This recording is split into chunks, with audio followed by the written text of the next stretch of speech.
En este mapa conceptual podemos encontrar la clasificación de las cosas. Lo primero que debemos de decir es que las cosas se clasifican en incorporales y corporales. Vamos a hablar primero de las incorporales. Dice que son aquellas que no ocupan un lugar de forma física o material. Además, no son percibidas por los sentidos. Dentro de estas incorporales podemos encontrar como ejemplos el aire, los rayos solares, los derechos reales y los derechos personales. Además, también debemos decir de que se les considera bienes cuando están en el patrimonio de un sujeto de derecho o adquieren valor económico. Entonces, los bienes incorporales podemos decir que se clasifican como derechos personales y derechos reales. Hablaremos primero de los derechos personales. Es la facultad jurídica que tiene una persona llamada acreedor con otra persona llamada deudor de exigirle una prestación. Esta prestación puede ser de dar, hacer o no hacer. Como elementos importantes dentro de los derechos personales encontramos primero que debe de haber un acreedor, segundo un deudor y tercero la prestación. Como ejemplo encontramos el siguiente: cuando A le presta dinero a B, tiene el derecho personal de exigirle la prestación de hacer el pago del dinero prestado.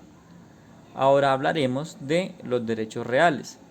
Es la relación jurídica que tiene una persona sobre una cosa de la cual es titular. Ejemplo, cuando A tiene una casa y posee la facultad de reformarla, pintarla y modificarla a su gusto. Como punto importante podemos encontrar las diferencias entre los derechos personales y los derechos reales.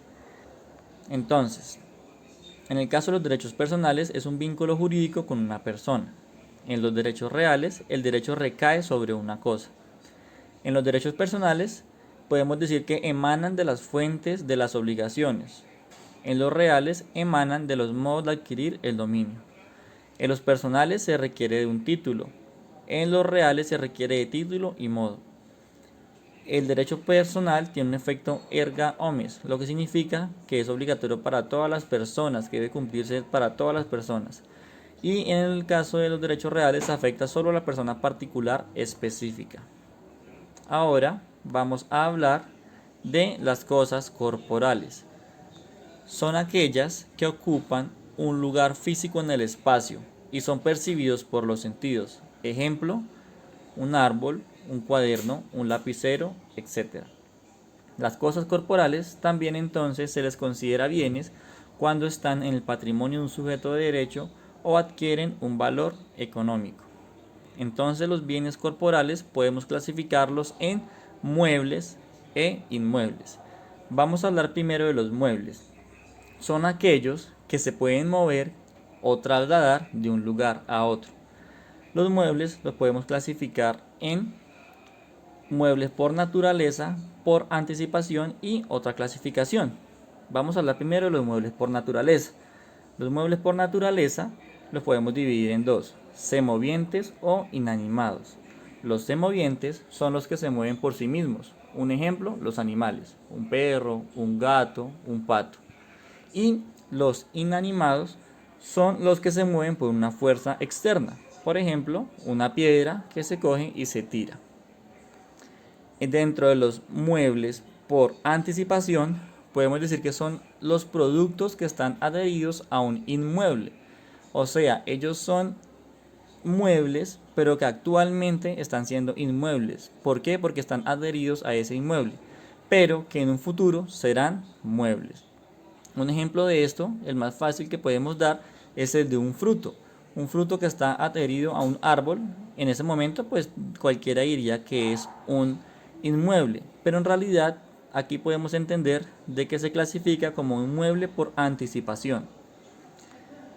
Y en otra clasificación de los muebles la podemos dividir así: fungibles, si puede ser reemplazado; no fungibles, que tiene una característica especial que lo hace irreemplazable. Especie, se habla de algo específico. Ejemplo, un carro, placa FQN 647, marca Chevrolet Beat, color gris. En género, cuando se habla de universalidad. Ejemplo, carros, motos. Consumibles, se agota en el primer uso.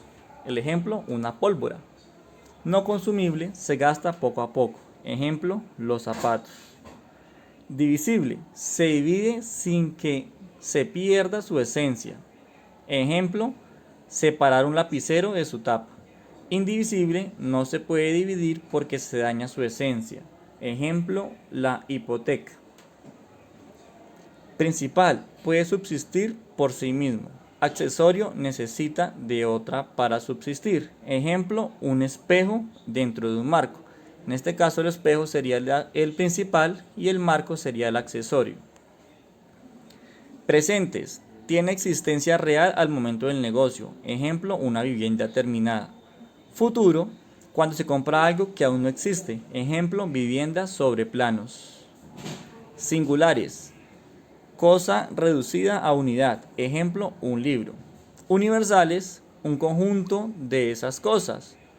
En singulares, como ejemplo, podríamos poner una biblioteca, que es el conjunto de muchos libros singulares.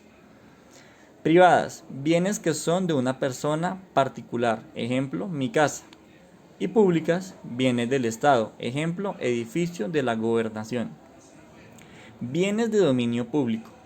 Pertenecen al Estado o a entes estatales, pero son usados por todos. Ejemplo, las calles, los puentes, los parques. Los bienes fiscales son del Estado, pero no están para el uso público. Por ejemplo, los impuestos. Aquí viene una parte bien interesante, los bienes mostrencos. Los bienes mostrencos, entonces, son los bienes que tuvieron un dueño particular, pero que son abandonados y no se conoce del paradero de ese dueño. Entonces estos bienes deben de ser denunciados y se les serán asignados como pertenencia al Instituto Colombiano de Bienestar Familiar. Ahora entonces vamos a hablar de los bienes inmuebles. Son todos los que no pueden trasladarse de un lugar a otro, o los que se pueden mover pero por una ficción jurídica entran en esta clasificación. Entonces los podemos clasificar de la siguiente manera: por adhesión, por destinación, por naturaleza y dos clasificaciones especiales que hablaremos al final. Primero, por adhesión. Son bienes muebles por adición los que se adhieren y se vuelven inmuebles. Entonces, los bienes por adhesión son aquellos que en un principio eran muebles, pero se volvieron inmuebles al adherirse a un inmueble. En ejemplo, un ladrillo con el cual se construye una casa. En un principio pues era un mueble, pero ya al ladrillo adherirse a la pared se vuelve inmueble. Por destinación, son naturalmente muebles, pero por ser destinados al uso, cultivo o beneficio de un inmueble, se reputan inmuebles. Por ejemplo, el tractor de una finca, que siempre está en el mismo lote, por decirlo así, en las mismas hectáreas, moviendo la tierra para su cultivo. El tractor nunca sale de ahí, entonces se podría decir que es un inmueble por destinación, a pesar de naturalmente ser un mueble.